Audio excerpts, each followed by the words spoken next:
Hello and welcome to FMI's Built-In Podcast. I'm Scott Winstead, FMI Consulting President. I'm really excited to share my conversation with Tim Paulson with you today. Tim is co-CEO of ESS Companies, where he focuses on driving operational excellence and creating a best-in-class employee experience, which in turn translates into a differentiated client experience. Since the company's early days, Tim has played a central role in shaping ESS's trajectory, helping guide the business from a regional heavy civil contractor based in Missouri to a nationally recognized organization with a broad footprint across the country. As you'll hear in this conversation, the results are easy to celebrate because you can see the outcome. What's more important and what's often most overlooked is how those results were built. ESS is a great example of a company that's taken a different approach, building an organization grounded in employee ownership, opportunity, and long-term value creation, where the results are a byproduct of doing the right things the right way. And what makes Tim's story compelling isn't just the outcomes, it's how they've achieved them. He's been a driving force behind ESS's commitment to leadership and workforce development, expanding opportunity through ownership, and a belief that transforming lives through ownership isn't just a tagline, it's how they lead every day. In this conversation, we explore the decisions that shaped ESS, what it really takes to build a culture people are proud to be a part of, and what Tim believes the industry still has room to get right when it comes to developing the next generation of leaders. Well, Tim, first of all, let's say thank you for being here. Really excited for the conversation. I know you're busy, but looking forward to it. You bet, Scott. Look forward to our conversations. Just to get started, it'd be great to have a snapshot of ESS, just kind of the high level, what you build, where you operate. How would you describe the state of the business today? The state of the business today, we have established a holding company. So I am the co-CEO of the holding company called ESS Companies. Under the ESS Companies holding, we do have 6 entities now. Since we became an ESOP in 1999, which I know we'll talk more about that later, the holding company was established to hold the ownership. The ESOP trust is where that sits in the holding company. Today we operate now, there's a holding company, it's kind of more of an official holding company where we have these subsidiaries and we have an executive team that's and our resources that's at the holding company to help it administer such a large footprint. But where we operate in the Midwest. In the Midwest, we have a couple entities, Emery, Sapp and Sons, which a lot of people know our company as Emery, Sapp and Sons. Well, that was our first acquisition from the ESOP in 1999, and they operate in the Midwest, almost $1 billion in revenue. And along with that, we have Premier Labs in the Midwest. And then we go out to Phoenix, where we started operating in 2019 with a couple acquisitions. We have Aiken Garner Construction and Rummel Construction. So we have 2 companies in the Phoenix and Tucson area. And then just recently, in the last year, we started operating in the Denver area with a couple acquisitions, R.E. Monk's Construction and ESCO Construction. Now that brings our 6 entities up to over 3,100 employee owners at our peak employment. And, kind of what we do, Emery Sapp is our most diversified entity.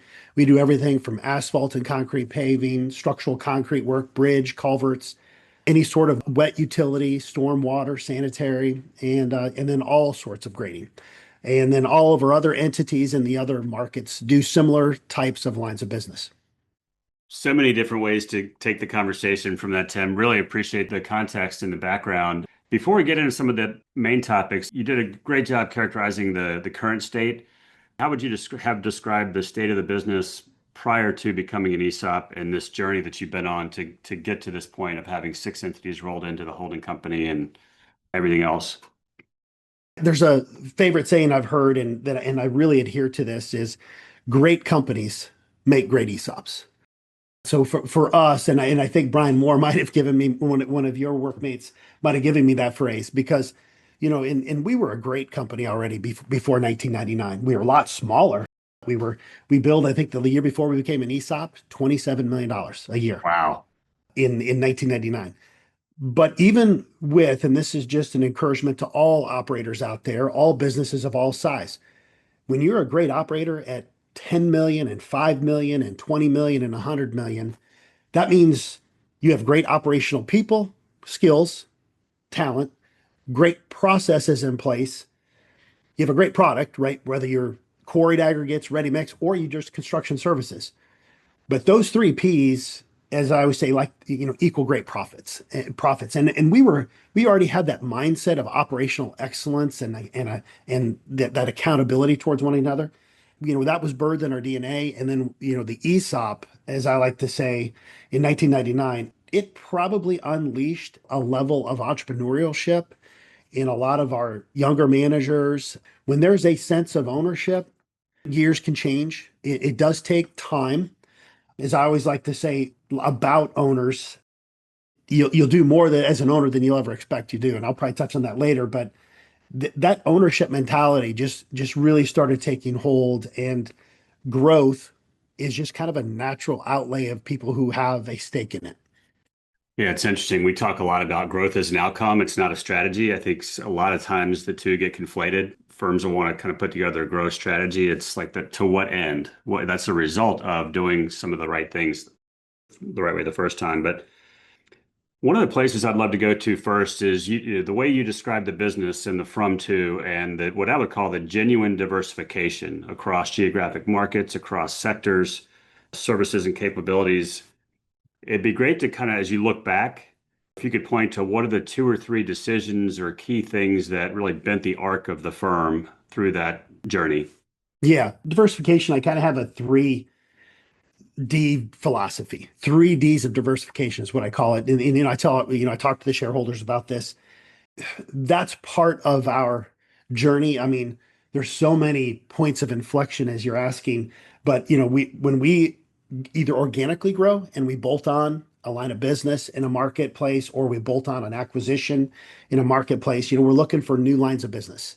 Anywhere we can have existing management in place that we bolt on a new line of business with already existing culture in place, existing ESS companies, folks, whatever the entity might be, to influence that line of business, that allows us a line of diversification for line of business. We're always looking for owner type of diversification from private to public sectors.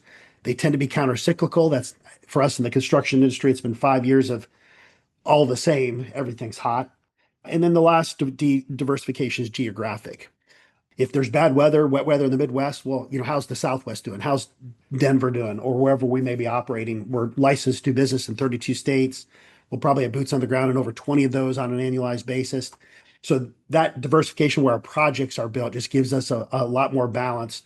So when I have to name just a couple of the key things that differentiate us, the secret sauce, if you will, leaning into that operational excellence and that DNA that we still, from 1972, 1999, when we became an ESOP, that level of operational excellence and expectation is one of our keys. Even though, yes, one of the big inflection points could be 2019 when we bought 12 asphalt plants through a couple acquisitions, and all of a sudden we're a major asphalt player. That was $200 million worth of increased revenue and profitability. That's a major influence, but really that was birthed out of 3D diversification and the ESOP continuing to grow. So I still probably lean into that operational excellence and that ESOP mentality. All of our acquisitions, all of our organic growth really leans into that continued entrepreneurial spirit that our management and our upper management team leans into. We're on third generation of leadership now. So, we had the first generation, and Billy and Glenn. Billy Sapp was our founder. Glenn Robertson joined him in 1994. Then after we went ESOP, we had an executive team put in place and a board of directors. Well, now all of that is getting replaced with me and our executive team that we manage through. And now that third generation, we all have a different level of energy, experience, reference in the market, and expectations and growth expectations. And the next younger generation seems to always has another level of energy and maybe risk profile. So it's just interesting to kind of see the transitions through that, but it was also unleashed and underpinned and financed through an ESOP, which is also really nice. Well, it's something you touched on earlier about great companies make great ESOPs. ESOPs don't make great companies, but also leadership doesn't scale just by itself. To create the next level of leadership and the level beyond that, the ones that will sit in your seat at some point down the road, that's not by accident, that's by design. And so I know we're going to get to that later on in the Yeah, I conversation, look but forward to that.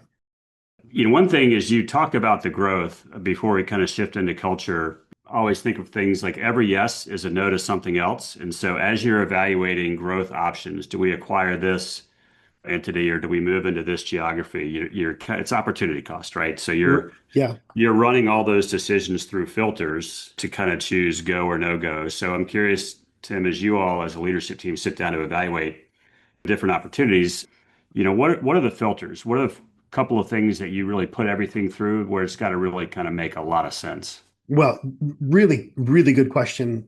And for the audience, there's a lot of interest in growing organically, which takes management, or growing through acquisition, or even the most risky, looking at a risk profile and risk matrices outside of your current market into a new area. So for us, what our focus has been, the number one criteria, and it should be for everybody else, management. If you don't have your management on your bench that you're going to deploy to this new entity, new location, new operation, or the current management that's in place that you're planning to bolt on or organically grow, does that management have the capacity? Do they have the right cultural way of approaching their business? And that means a lot of things. And we're going to talk about culture here today, but how do they talk? How do they act? How do they walk? Is it in aligned with what we expect and how we operate our company? Our number one filter is management. Does it come with management? Do we have to instill management? And then depending on the answer, do we have that ability to meet that obligation? This is a relentless business that we chose to operate in. It is the most risky with the least amount of foresight for revenue. Average revenue stream is 9 months long, and we manage labor for time and labor for management, right? And if we get that wrong, there's huge implications to it. And if we get bidding wrong, there's huge implications to our revenue streams.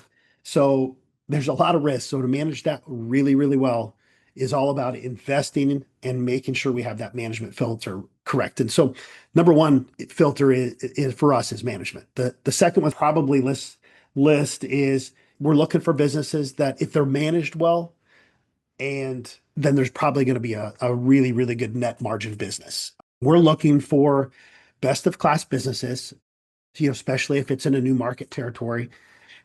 Have we bought fixer uppers? Heck yeah, we have. But again, that comes with a whole different sets of sub filters right below that. If it's going to be a fixer upper, okay, great. That means more management, maybe even more talent off our bench that we have to instill into that business. Longer expectations for turnaround, more investment in CapEx. There's a rhyme and a reason for a turnaround story. But at the end of the day, we're looking for great management tends to run great businesses. And if there's a succession answer that we can help provide, we want to start that conversation with teams like that. You touched on a question that I had as a follow-up in the chamber, which was the fixer-upper. If you could point to one or two things that differs in the playbooks. Yeah, Scott, you nailed the right thing. If you've assessed the business, you've done your due diligence, you've offered a price that's fair market value. And again, that's all part of the negotiation. Businesses that are well run with a good profit, they're going to have a higher price than the fixer upper. But regardless of that, the price is agreeable. Now both acquisitions are complete. You have a well-run business with with an existing team in place that have good processes and people. That's part of why they're running a solid business. Their pain is a lot less through integration. They're not seeing the changes in the field. They're not seeing, they're going to have an ERP and an HIRS. So their pain's from the office side. They've got to build new processes around reporting financials out to a holding company. And we're an ESOP. So there's a lot of HR issues. And so, the pain's primarily contained to the office. A fixer upper, likely there'll be management changes, field changes, CapEx and changes probably in the shop. So it's not just to contain to the office. So both have a level of due diligence where both companies are fairly unaffected. There's just a process between ownership and negotiation. After the fact, integration on a fixer-upper is going to see a lot more involvement from the office to the field. And I've been involved in a few of them. I really enjoy them because, back to the P's I use, right? It's people, it's product, and it's process. At one juncture or another, well-run companies, you see those in place and you might even learn something from those. In a fixer-upper, you're going to quickly ascertain some process issues or some talent issues or some issues with their product that that they're trying to offer to the market that you can quickly bring some solutions for, some patchwork to, whatever it might be, and then bring that to market. And again, most fixer uppers, people talk about integration in quarters and years, and then in less than a couple of years that's fully integrated. A fixer upper, I have 3 to 5 year timelines for my fixer uppers. I was going to say, in our experience, things tend to take longer than you think they will. And so that timeline seems very realistic. Tim, just before we leave acquisitions, you talked a lot about obviously the management and the install base of management, but culture, and be curious how you go about assessing culture and cultural fit in that process. Yep. So again, just using our two examples of a well-run business, we're probably attracted to them. Culturally, there's probably already a lot of alignment. Fixer-uppers obviously may or may not have that alignment. But with management changes, you're gonna probably instill some new management that can start driving that culture. So I start with my first key about culturally maintaining a strong culture within a scaling business. Just to give the audience some thoughts, we build just a little over 220 million in 2018. In 2026, we're forecasting over 1.55 billion. That ought to say, all right, what the heck are you doing, and how do you try to maintain a consistent culture? And so I answer out of that type of growth from our holding company.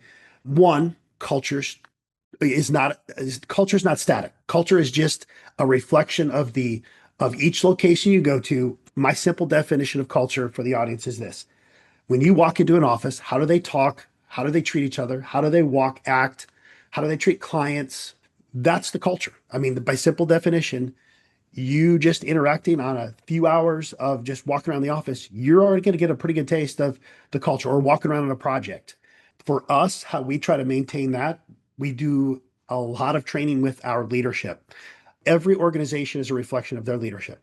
So if you don't take intentionality with driving that cultural expectation of performance, of ownership, of accountability, and trust. Trust is so important in an organization. And we really intentionally try to work that, even when through the integration process, we're spending a lot of time with leaders to make sure they have a really, really clear expectation of either what needs to change to drive cultural alignment, or honestly, if we've acquired right, there's no change necessary. They just fit right in. And that's the well-run businesses, normally through due diligence and the negotiation, you get a pretty good understanding. We're a holding company executive team. If they don't really like you, meaning if there's not alignment, they're probably not going to say yes. But so through a lot of our conversations and negotiation, it tends to just naturally, the glove fits. The glove fits the hand really well. And they just naturally, we're an answer to some succession planning they wanted to do. The ESOP fits their culture of wanting to leave value for their employees that had built such a great organization and wealth for them and their families. So it just kind of fits. But even, and then we continuously try to drive that cultural understanding and expectation through management. That then what you manage, you get, right? As a management, that's the reflection of leadership. Our marketing team is really, really active. We have probably the largest marketing team out of any contractor in the United States of America. I'm going to make that claim today. We probably have 19 marketing content people.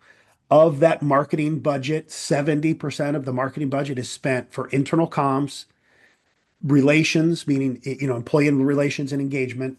They're on job sites. They're at jobs fairs. They're creating newsletters and social posts and paid ads, and some of that's external. I get that, but 30% is external focused, 70% internal focused. And what that marketing content is, it's always underpinning our cultural expectations, our expectations of ownership, and our expectations of how we operate. That underpins our culture. The marketing spin and the marketing content underpins that culture of just all of a sudden, all this content that's hitting all of our entities, we start talking the same language. A lot of companies that get too big, Scott, they lose that feeling of trust because culturally they're not talking the same language. They're not communicating actively together. And so then they govern or manage from policy. And I came from a company like that, and I don't want to ever return to it. And when you feel like you've got to govern from policy, you're sending the holding company sending down statements of thous and thou shall nots. And that's not fun. You'd rather have conversations and that trust and that culture underpins that from the marketing, from the leadership. I say there's 6 entities throughout the United States, and I said there's a thread that weaves all of our fabric cultures together. And they're all the cultures are a little bit different by office, but there's one thread that takes all that cultural fabric and weaves it together. We own it. We literally own it together. And now you kind of see how marketing can come in and really tighten up that thread that weaves us all together. And this is where I'll come back to that statement I said earlier. Owners, and any owner out there listening to this will know, as an owner, you'll work harder than you ever thought you'd work. I mean, as it grows, you're working your tail off. You're working 12 plus hours a day, and then maybe a little on the weekend, right?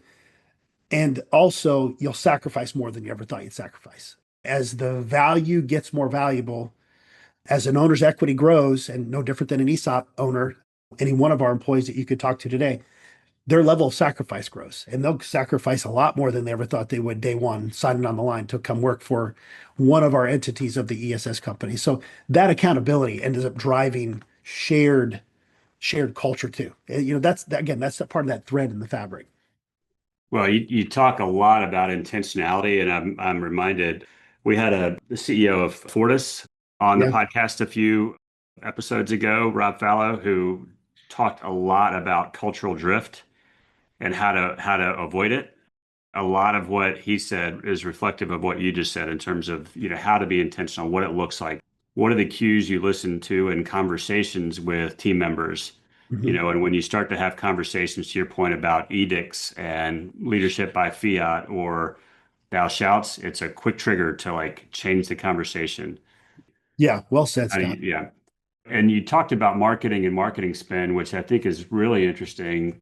I think a lot of firms tend to, when they think about things like value proposition, they think about it through the client perspective. Here's our client value proposition.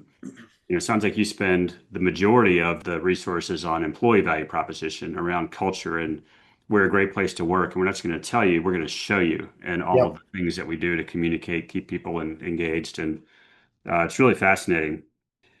How has being an ESOP shaped the kind of culture that you've been able to build? Yeah. I think the key for us, and I kind of referenced that in when I talked about culture, ESOP with that ownership is the common thread, right? Everybody's an owner, and you're an owner day one. We don't have any signatory branches or any signatory entities right currently. So of the 3,100 employee owners, everybody's owners. If you work 1,000 hours, you get a contribution of equity towards your account, and there's no cost to the employee. Their cost is sweat, blood, and tears that they work, for 40 hours plus a week and whatever it is for the annual. If they get 1,000 hours worked, they are an owner of that's their stake in the ground. They get a little stake in the company. And that's probably the most pronounced connector of our culture. Each office has a little bit different culture because of their leader. But at the end of the day, that ESOP is a powerful driver that our marketing team here we have on staff really leans into. We have shareholder month, which is March. And what we do during this month is there's a lot of ESOP education. There's a lot of updates from management, local management. There's a lot of regional and then national. Robert and I, the co-CEOs, Robert Gillis and myself as co-CEOs, we give more information to our shareholders through video updates, ending or culminating at the end of the month with our new stock price. And we do that with 6 parties nationally that people RSVP to. They bring their significant others. They come together. We have a fun party. We announce the new stock price and instantly, again, all marketing, instantly, as soon as we announce the stock price, everybody on their smart device will get a link. They hit that link and it takes them right to their statement. How cool is that as an owner? Instantly, kind of like gratification, like, wow, that's the results of my efforts last year. And then October is ESOP Education Month. So, that engagement is really, really critical to our cultural underpinnings. Tim, one thought I had as you were talking, and I love the instant gratification concept. Over time, how do you make sure that the firm is continuing to reinvest in tomorrow's earnings? Question behind the question, or the thought behind the question is, in some situations, we can see, if everybody has the ownership mentality, everybody's looking at the earnings and the stock price, there can become a tendency to, well, gee whiz, we don't need to, we can defer on that ERP implementation, or we can defer on this, or we don't need to spend that. And so how do you, it's kind of a delicate balance, right? Because Yeah. it's Yeah. everybody's money per se, but also the only way to stay successful is to regenerate the business constantly and Yeah. renewal Well and kind said. of so I'm just curious how you guys manage that tension between the two. Yeah. Healthy tension. So we, as a board of directors, so, with a holding company, there's a board of directors that has fiduciary responsibility to look out for the best value of the shareholders. So it's an interest, and me and Robert, as co-CEOs, we answer directly to the board. And then we create the executive strategy, including budgets and profitability and strategies of growth in all the markets. And we read that out to the board, and they approve our budgets. And then along with that, the ESOP it has to be sustainable, right? The ESOP needs to have enough labor to have contributions coming in to match the repurchase obligation going out. This is essentially a pension plan that has to be sustainable for the long haul. There's a fine balance of how much capital you have to reinvest in the business to make a return on it. So as at the board of directors, every bit of asked for or requested capital to invest in a new line of business and an acquisition, we continue to track those for 5 years for returns to make sure that the return on that investment was appropriate for the shareholders. We're proud of our results. We're proud to be held accountable for our results. And I think that, the best answer I give for that is, these executives were younger. Our risk profile is probably higher than some of our board members. They had worked in the business for 20, 30 years. Our board of directors is internal. So they drove parts of our business for decades. So they understand our business very well, but they also have a lot of risk. They have stock as well. So they hold us accountable for those results. And then, it's just kind of a great accountability between the executive team and the board of directors. Yeah, you've talked a lot about leadership and leadership development, and obviously having the luxury of having leaders that you can afford to take out of their current role. They probably have 2 or 3 day jobs. And when you're buying a fixer-upper, installing them in another business and being able to backfill. So my question is really around leader development and how do you build a bench? And I know this is a personal passion of yours. And so be curious, Tim, just how you go about that. It is personal to me. I have had the honor of being invested in young in my career at age 30 and 31. I was an estimator and project manager, and I thought I was going to retire an estimator and project manager. How good can it be, right? That we're in a business working with great superintendents in the field. You had the flexibility of driving between jobs and bidding new work. And every year you're on a different project. It's new, it's fresh, it's infrastructure. You're shaping the earth. I mean, I loved what I did and still do. But at age 30, I was selected by the company I worked for then to be sent through in some executive development. After a couple of years, I realized what my purpose in this life was. I wanted to run a construction company, and I wanted to own a construction company. And, I have that now. It's different than what I thought it would be. It never is exactly what you see in a vision when you get there.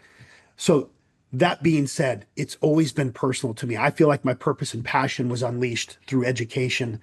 So, how I designed it here at this great company and the advice I would offer to others is this: we really intentionally invest in our leaders. We had a 2-year project we just came off of. We did partner with FMI and your training development group.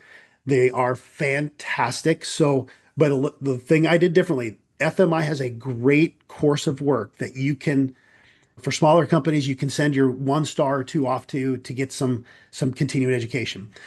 What I did is a little different, and also offered up is, we are intentionally internally focused. So we hire and partner with FMI, and we bring that training internally. So there is no external folks from outside of our company. We brought our top 30 leaders into our top management. So these are our top 30 leaders who will drive our business well into the future. And we poured into them for 2 years.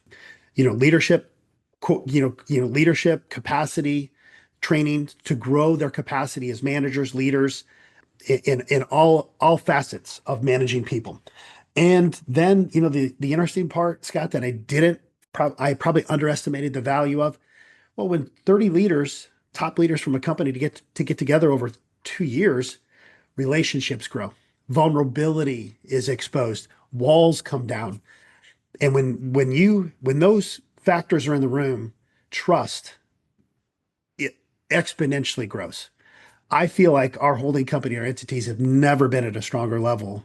And here, with all that essentially 8x growth, 8 times revenue growth over the last 8 years, I still find ourselves in a probably culturally more trustworthy, more aligned, more organized than I think we've probably been. And I give credit to that direct investment in training.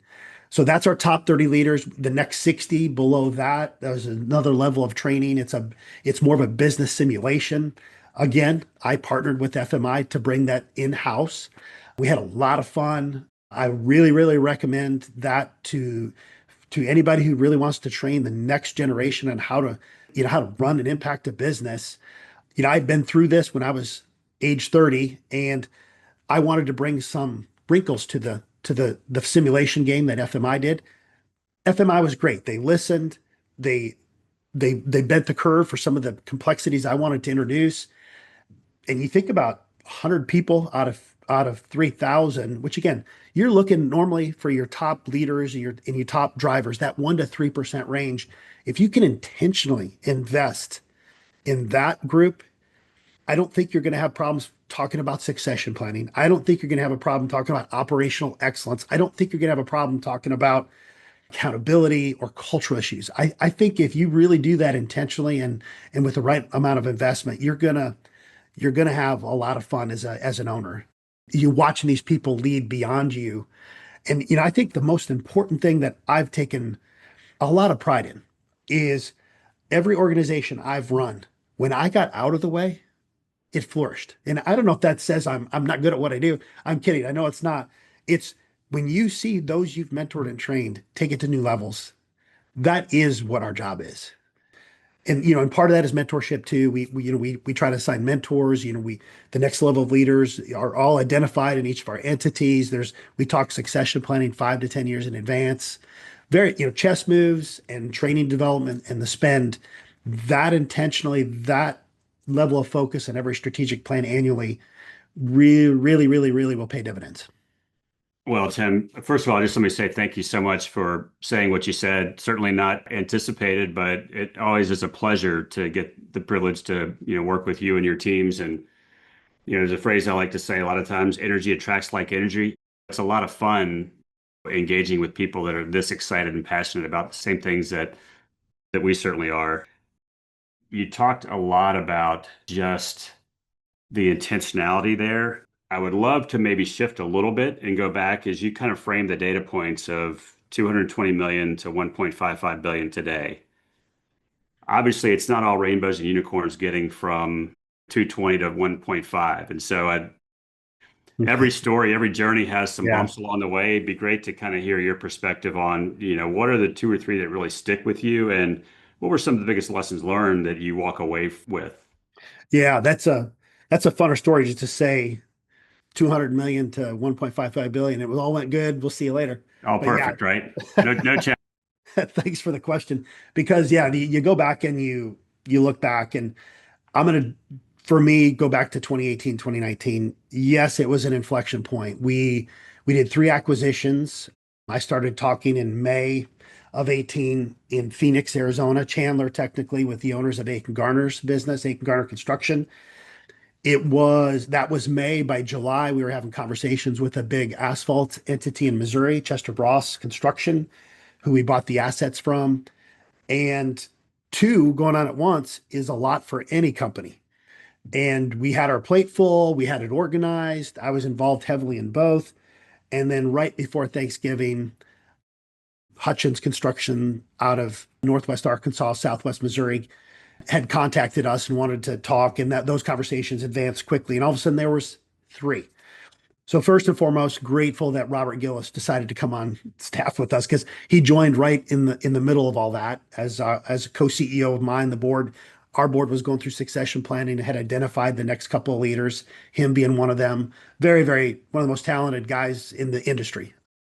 Think the world of him, and he joined at that time. So we tackled and we dove right in between our existing executive team and board and us, and dove right into acquisitions. Again, through the acquisition, the due diligence part, we all did our job, the paid a fair market price and got to a point to do the execution. Well, they all closed in early 2019. And thus when the headache started. Sounds great. Operations were ready to run. The seasonality of it all starts and we start hiring, we start doing work. And now the pain points. Cash, a lot of cash was deployed to acquire these businesses. You coming off a winter burn.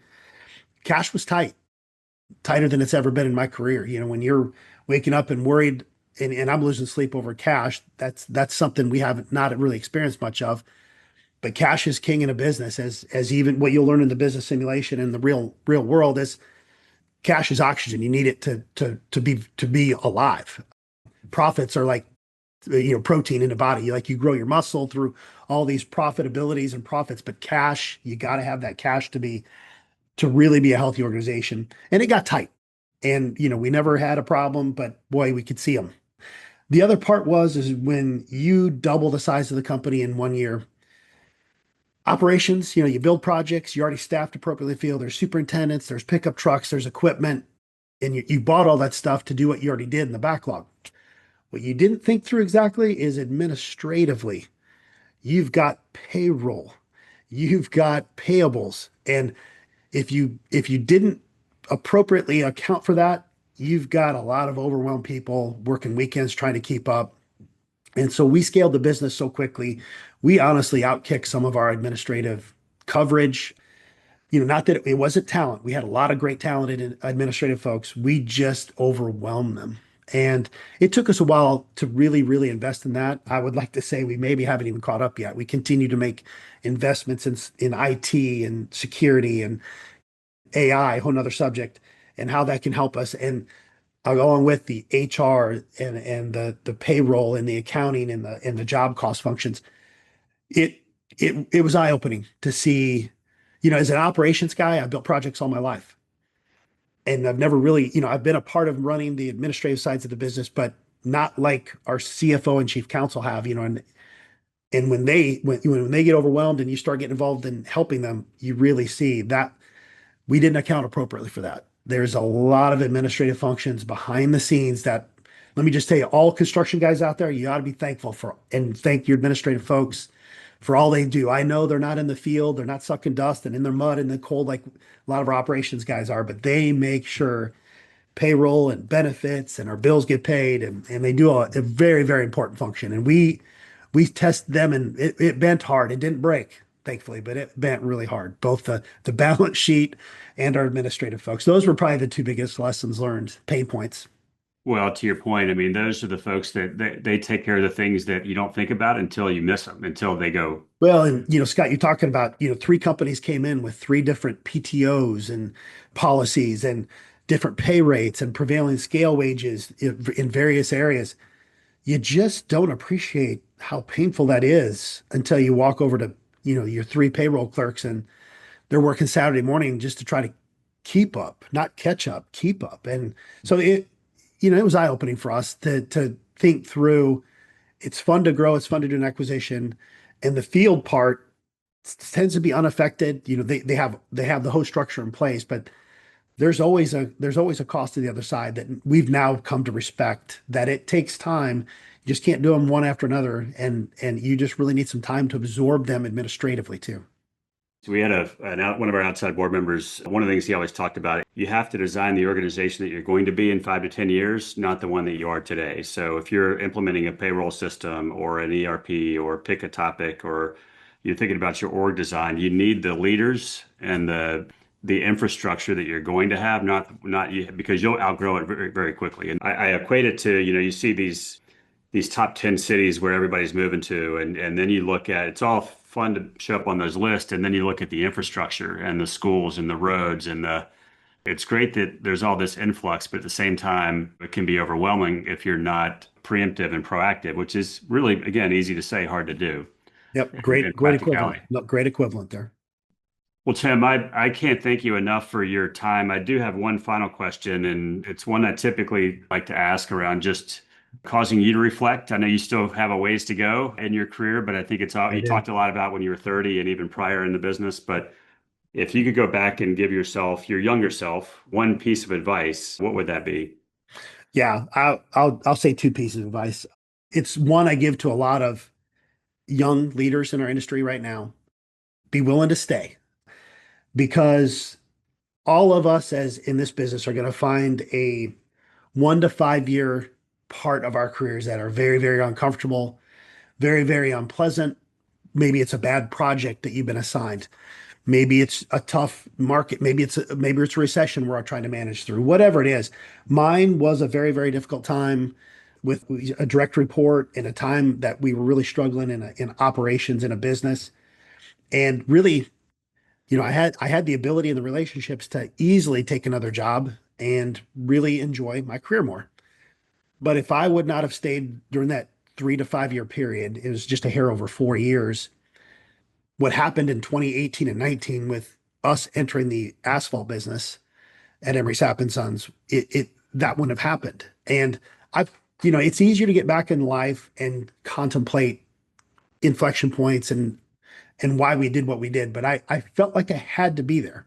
So I stayed 4 years. It was tough on my family. It was tough on me, tough on my relationships.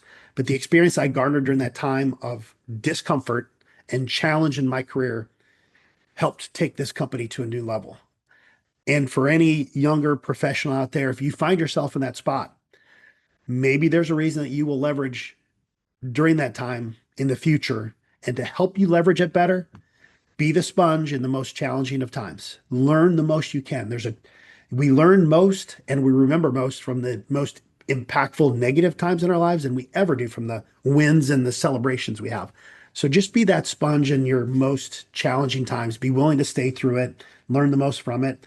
And I would say, I would give my young 30-year-old self, find a mentor and really challenge him or her to invest in me. And, at the time, I grew up a little different time where that wasn't necessarily as much as you find today. I find a lot of young people calling me and asking me for time, and which is pretty cool. I think these younger generations are willing to be a lot more open and willing to share and reach out and ask.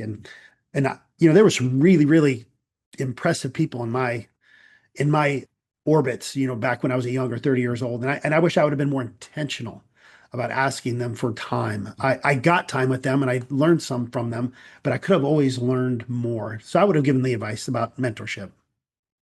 Your comment about staying and just sticking it out.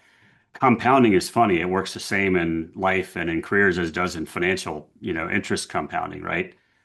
If you stay and stick it out over time, those relationships compound, your market credibility compounds, your internal Wow. credibility compounds. And, if you're hopping, every time it gets hard, you lose out. You're hitting the reset button every time. Scott, I'm a math guy, so compounded interest, that tabs out for me. And then the other thing that just to build on something you said around, I think Bill, talking about like sticking it out through the really tough times and the lessons learned, you learn more when it's tough than when it's easy. I think Bill Gates talks about success is not the best teacher because it can fool you into thinking that you might be a little bit better than you are. So well said. Such a good Um, piece of advice. well, listen, Tim, again, I can't thank you. Now, this has been a really fun conversation. You can clearly see the energy and feel the energy that you have for the business and the people and the culture and what you all have built together is truly special and unique. So thank you for sharing it with us and our audience. Yeah, Scott, thank you. And I appreciate all of our employee owners that give me ability to do this. I do love what I do. I love this industry and I hope to have a lot of years left in it. Appreciate it. That's great. Thanks, Tim. Yeah, you're welcome. Bye. To our listeners, we hope this conversation gave you a few ideas to take back to your own teams, whether that's around culture, leadership, or how you think about ownership and long-term value creation. As always, thank you for listening to FMI's Built-In Podcast, and please remember to like or subscribe so you don't miss an upcoming episode.